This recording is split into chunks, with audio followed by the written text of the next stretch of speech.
Hello everyone, welcome back to new video to Pankaj Shah. I hope you are fine and you are fine as well. In this video, Piyal is going to help me. So Piyal, are you ready to help me? Yes, I am always ready. Okay, thank you very much.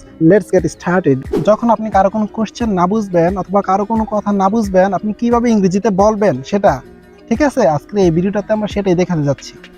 তো পিয়াল, যদি আমরা কারো question না বুঝতে পারি, ঠিক আছে, অথবা কারো কথা যদি আমরা বুঝতে না পারি, তাহলে আমাদেরকে প্রথমে কি বলতে হবে? I'm sorry, what did you mean exactly? I'm sorry, what did you mean exactly? Okay. I'm sorry, what did you mean exactly? এগুলো হচ্ছে ফর্মাল ওয়েতে আপনি কাউকে কিভাবে বলবেন যে আমি আপনার কথাটা আসলে বুঝিনি। ওকে, সেক্ষেত্রে আপনি বলতে পারবেন I'm sorry, what did you mean exactly? Okay. এটার পরিবর্তে আপনি আরো কি বলতে পারবেন সেটা আমরা আজকে আপনাকে দেখিয়ে দিতে যাচ্ছি। ওকে, তো পিয়াল, আমরা দ্বিতীয়টা কি বলতে পারি? যদি আমরা বলতে চাই যে আমি আপনার কোশ্চেনটা বুঝতে পারিনি বা একটু অন্য শব্দ ব্যবহার করে আপনি কোশ্চেনটা আমাকে করবেন, তাহলে কিভাবে বলতে পারি? Could you please say that in other words? Could you please say that in other words? Okay, মানে আপনাকে যে প্রশ্নটা করা হয়েছে হয়তো আপনি সেই প্রশ্নটার কিছু ওয়ার্ড আপনি বুঝতে পারেন নাই, তো সেক্ষেত্রে আপনি বলতে পারেন could you say that in other words?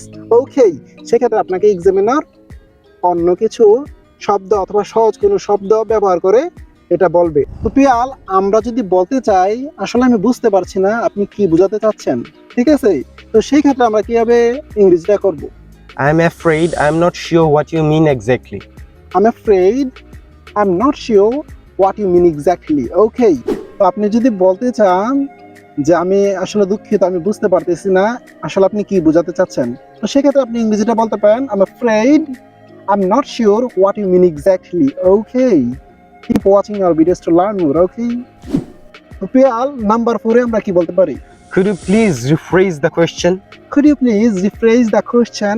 এটা আপনি কখন বলবেন? যখন আপনাকে এক্সামিনার একটা কোশ্চেন করবে, এই কোশ্চেনটা আপনি বুঝতে পারলেন না, এটার ভাষাটা আপনি বুঝতে পারলেন না, তো অন্য ভাষা ব্যবহার করে প্লিজ আপনি আমাকে একটু বলুন, ঠিক আছে, যাতে আপনি বুঝতে সুবিধা হয়। সেই ক্ষেত্রে আপনি বলতে পারেন could you please rephrase the question? Okay, Piyal, number 5 আমরা কি বলতে পারি? Could you please ask me the question in different words? Could you please ask me the question in different words? এটা আপনি কখন বলবেন? যখন আপনাকে এক্সামিনার প্রশ্ন করবে, আপনি তার প্রশ্নের শব্দগুলো বুঝতে পারেন না অথবা আপনি ওয়ার্ডগুলো বুঝতে পারেন নাই, সেই ক্ষেত্রে আপনি এই সেন্টেন্সটা ইউজ করতে পারেন। তো আশা করি আমাদের এই ছোট্ট ভিডিওগুলো আপনাদের উপকারী আসতেছে। এরকম ধরনের ভিডিও পেতে আমাদের পাশেই থাকুন, আমাদের চ্যানেলকে সাবস্ক্রাইব করে। See you again some other time. Till then, take care of yourself. আর এই ভিডিওটা আপনাদের IELTS এক্সামে কাজে আসবে, এটা আপনি ভালো করে আয়ত্ত করে নিন। ওকে।